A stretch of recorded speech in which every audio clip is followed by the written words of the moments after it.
A great experience for the Indian team playing against two superior ranked teams in the UK. The weather thankfully was not as cold as it generally is. Uh, how important is it for us to continue participating in such tournaments and more importantly play against opponents that keep challenging us to raise our game?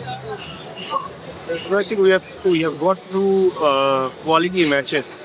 I would say it is a very good exposure for our top players. More we play with a superior opponent, more we learn, better we learn, and it's a better performance. I think it's really.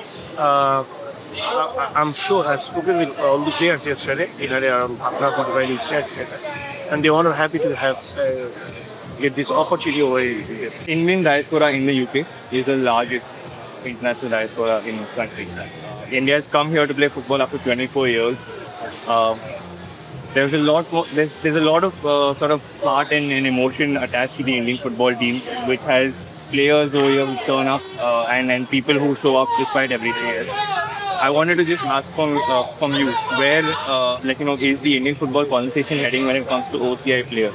South Asians in football over here is a topic that is really underrepresented, and India playing for India is like a destination for a lot of South Asian footballers over here.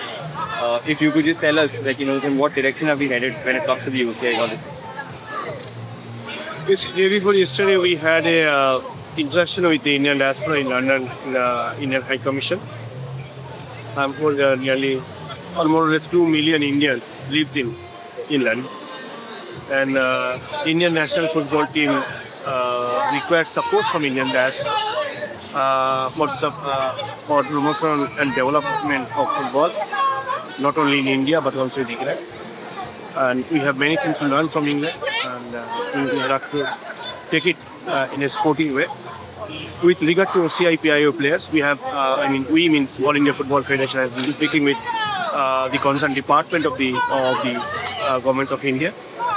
We are very much aware how important it is the current scenario, how the neighboring countries as well as the other countries are taking advantage of this. Well, every country has their own way and the law of the land. But we are still trying and pursuing our matter to ensure that one day we get this opportunity that these OCI players get a dual passport, athlete passport, or some other way to represent Indian national team and to strengthen the game. Thank you, sir. That's positive news, and we hope that we find a solution to that, and really hope to see the Indian team back in the UK soon. Thank you very much.